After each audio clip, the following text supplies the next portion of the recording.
Hello बच्चों, आज हम पढ़ेंगे हिंदी वर्णमाला में जो अगला पार्ट पढ़ेंगे पार्ट 2। उसमें देखेंगे। उससे पहले मैं कुछ आपको उससे पहले मेरे क्या है, कल मैंने पार्ट ए डाला था ना, कल मतलब कि 1-2 दिन पहले डाला है, तो परसों डाला था। उसमें आप वो पार्ट पढ़ लिए, उसके बाद में ये पढ़ना, क्योंकि वो पार्ट पढ़ोगे तभी ये चीज़ें समझ में आ जाएगी, वरना आपको लगेगा ये नई नई चीज़ें कहाँ से आ गई हैं। तो मेरा निवेदन है कि आप उससे पहले पार्ट ए पढ़ लीजिए, ठीक है। उससे पहले मैं ये कि मैं कुछ उससे पार्ट ए में जो है 2 चीज़ें रह गई थी, उसको मैं वापस लिखाना चाहूँगी, जो आप लिख लीजिए ना। एक तो आ जाता है, ये मैंने ये डाल रखा है और इसको मैं बिगाड़ देती हूँ, आप एक बार कन्फ्यूज हो जाओगे। तो इसके लिए मैं आप लिख लीजिए अनुनासिक। अनुनासिक मैंने नहीं लिखे थे कि व्यंजनों में अनुनासिक हैं, ठीक है। व्यंजनों में क्या होते हैं, अनुनासिक व्यंजन कौन कौन से हैं, ये आपको अपनी कॉपी में उतारना है। आपको पार्ट ए के जो है ना उसके एंड में ही है, तो मैंने कल लिखना भूल गई थी, तो मैं चाहती हूँ कि अभी आप उतार दीजिए उसको भी। तो ड़, य, ण, न और म, इन वर्णों को क्या बोलते हैं, अनुनासिक वर्ण बोलते हैं। अनुनासिक व्यंजन कौन कौन से हैं, ये आते हैं पेपर में, ये आपको बड़े याद करना है। से याद नहीं तो लिख के याद कर लेना, ठीक है। कौन से हैं, ये सब है, ठीक है। ड़, य, ण, न, म, ण, य, ण, न, म, ठीक है। इनके स्थान पर अनुस्वार का प्रयोग किया जाता है। अपन संधि पढ़ेंगे ना, इसके लिए क्या है, इनके स्थान पर अनुस्वार लिख देते हैं, अपन देख लेंगे वो तो। लेकिन आपको एक बार अनुनासिक व्यंजन कौन कौन से होते हैं, ड, य, ण, न, म, कौन होते हैं, य, ण, न, म। एक होते हैं उत्तक्षिप्त व्यंजन होते हैं। क्या होते हैं, उत्तक्षिप्त व्यंजन, उनको आपको याद रखना है, उत्तक्षिप्त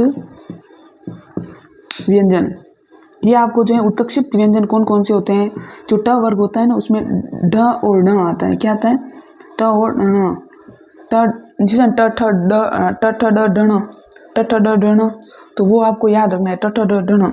थोड़ा इनका सीक्वेंस मैंने गलत लिख दिया है, तो ट ठ ड ढ, ट ठ ड और ढ, क्या है, ड और ढ, क्या आता है, ड और ढ, ये से याद रखना है। ये दोनों आपको अपनी कॉपी में उतारना है, जो पार्ट एक खत्म किया ना वहाँ उतारना है, ठीक है। तो अनुनासिक व्यंजन कौन से हैं, ण, य, ण, न, म।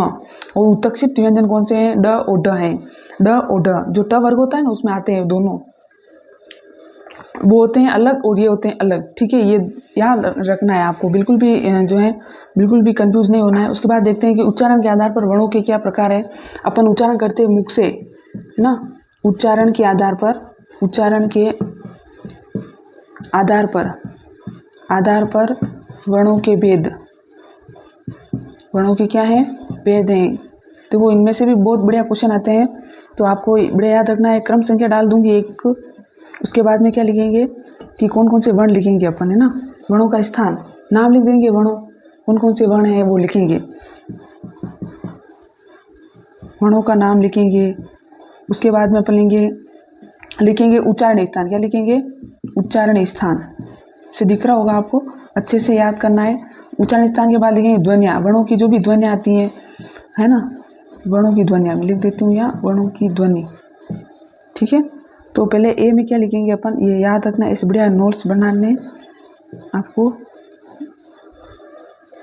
ठीक है। ऐसे मैंने बनाया, जैसे बना दो कॉपी में, और इसको अच्छे से लिखना है। सबसे पहले लिखेंगे अ आ वर्ग, और अ आ स्वर आ जाएंगे, और क वर्ग पूरा आ जाएगा। भले ही आपको ये लाइन में सही नहीं लगे तो ऐसे करो, कि वैसे इसके तो स्थान कम ही चाहिए, स्थान के लिए तो इतना बड़ा नहीं है। क वर्ग है, अ आ, क वर्ग में अपन लिख देंगे ख, मैं ऐसे करती हूँ, इसको नीचे लिख देती हूँ। सबसे पहले सही कर देना, आपको बिल्कुल कंफ्यूज नहीं होना है। अ है, आ है, उसके बाद में क वर्ग, क वर्ग पूरा आ जाएगा ना। क वर्ग का मैंने पहले बताया, क वर्ग का मतलब होता है ख, ग और ड, क ख ग ड, ठीक है। अ आ है क वर्ग में, और एक डॉक्टर ध्वनि आ जाएगी ना, कौन सी आ जाएगी, इन्हीं के साथ में डॉक्टर ध्वनि आ जाएगी, ओ, और विसर्ग आ जाएगा, विसर्ग इसको बोलते, ठीक है। ये सब किस में आ जाएंगे अपने, अ आ क वर्ग है, और ये किस में आ जाएंगे अपने, कंठस्थ, कंठ में आ जाएंगे, और इसको हम क्या कर लें, कंठस्य, कंठ्य बोल जाएंगे, ठीक है। तो ये आपको याद रखना है, अ आ क वर्ग है, क ख ग ड, ओ ध्वनि है, इसको डॉक्टर ध्वनि बोल सकते हैं। विसर्ग है, इसको क्या बोलते हैं, डॉक्टर ध्वनि। आपको मान लो नहीं आता है डॉक्टर ध्वनि, क्या बोलते हैं, डॉक्टर ध्वनि, ठीक है।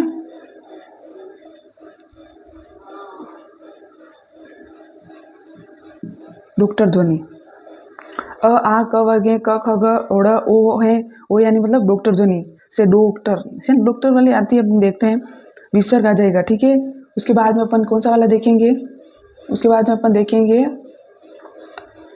दूसरे नंबर में कौन सा आ जाएगा, दूसरे नंबर में कौन सा आ जाएगा अपने क के बाद में कौन सा वर्ग आता है, क ख आता है, ए क ख क्या क और च आता है, क के बाद में कौन सा आता है, च वर्ग आता है, ठीक है। च वर्ग आता है, कौन सा आता है, च वर्ग।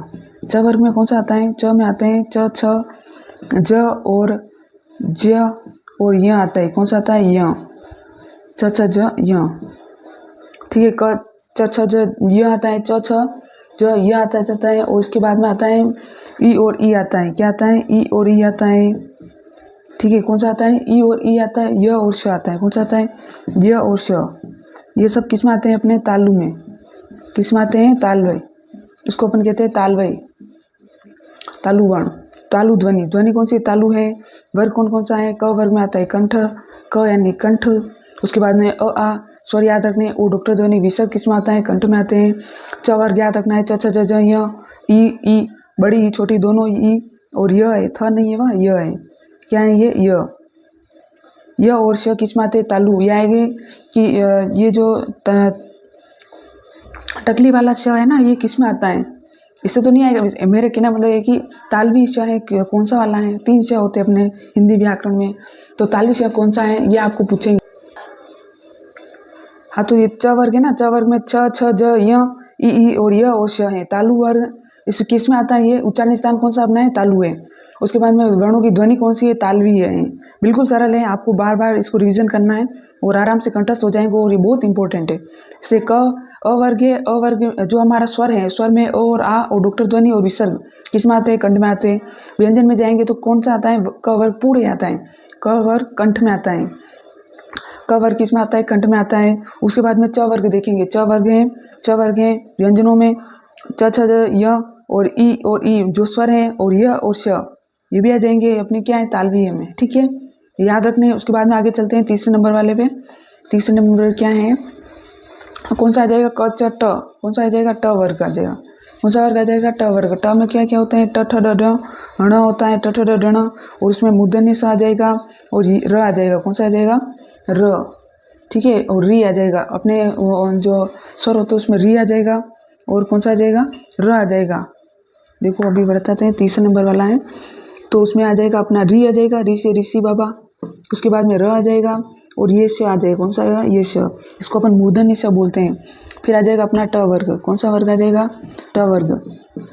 ट वर्ग पूरे लिखना है, ट ठ ड ढ ओ ण, ट ठ ड ढ ण, ट ठ ड ढ ण क्या आता है, ट ठ ड ढ ण, ट ठ ड ढ ण आता है ना, वो आ जाते हैं। ये मैंने उत्तक्षिप्त लिखा है ना, उत्तक्षिप्त व्यंजन वो अलग है, और ये ट वर्ग वाला अलग है, ठीक है। इसमें ये नीचे नहीं आता है, जो बिंदिया होती है वो नहीं आती है, जबकि उत्तक्षिप्त व्यंजन में आती है। ये अपने बिल्कुल मैं क्वेश्चन कराऊंगी आपको, बिल्कुल अच्छा से समझा दूंगी। उसके बाद में कौन सा वर्ग, क च ट और त, क च ट त आ जाएगा, त वर्ग आ जाएगा ना, कौन सा वर्ग आ जाएगा, त वर्ग आ जाएगा। त वर्ग है, त वर्ग से पहले ल और स आ जाएगा, कौन सा आएगा, त वर्ग से पहले ल और स, य देखो य र ल, ठीक है। और वो से आ गया ना, कौन सा वाला, तालवी से आ गया। उसके बाद मूर्धन्य से आ जाएगा, इसका स्थान नहीं लिखा है मैंने, सॉरी, मूर्धन्य है, इसको अपन ऐसे नहीं लिखेंगे, मूर्धन्य, मूर्धा सा रखिए, मूर्धन्य है, ठीक है। ये मूर्त दिख रहा है ना, अच्छे से दिख रहा है ना, वो समझ में भी आ रहा होगा कि स्वरों में हमने री लिया है, ऋषि बाबा वाला, और र लिया है, श से षटकोण वाला है, फिर ट वर्ग पूरा आ जाएगा, इसको क्या बोलेंगे, मूर्धन्य स। उसके बाद में आएगा चौथा है क च ट त वर्ग आ जाएगा ना, कौन सा वर्ग आ जाएगा, त वर्ग, कौन सा आ जाएगा, त वर्ग। त में कौन सा आ जाएगा, त थ द न, त थ द और ध और न, कौन सा आ जाएगा, त थ द न, ठीक है। त थ द न वर्ग, त थ द न वर्ग आ जाएगा। उसके बाद में कंठ है, तालु है, मूर्धन्य है, और ये कौन सा आ जाएगा, दंतस्य है, कौन सा आ जाएगा, दंत। तो इनको क्या बोलेंगे, दंतस ध्वनियाँ, दंत, क्या बोलेंगे, दंत। दंत ध्वनियाँ कौन कौन सी हैं, तो याद रखना ल और स और त वर्ग हैं, त वर्ग पूरा है, त द ध न, त वर्ग पूरा है, त द ध न। उसके बाद में अपने पांचों चलेंगे। अब देखो वर्ग का काम हो गया है, एक और है प वर्ग है, उसके बाद में अपन आगे चलेंगे। प वर्ग है ना, समझ में आ रहा है ना, बिल्कुल बिल्कुल कंफ्यूज नहीं होना है। और अब पढ़ेंगे प वर्ग। प प प अपन बोलते हैं जो प प होठ से होता है ना, तो क्या बोलते हैं, ओष्ठ्य। क्या बोलते हैं उसको, ओष्ठ्य। प वर्ग किस में आता है, ओष्ठ में आता है। प वर्ग किस में आता है, ओष्ठ में आता है। होठ से जो बोलते हैं ना उसको बोलते हैं। चार हो गया ना, पांचवा है। उसके बाद ऊ और क्या आ जाएगा, प वर्ग आ जाएगा।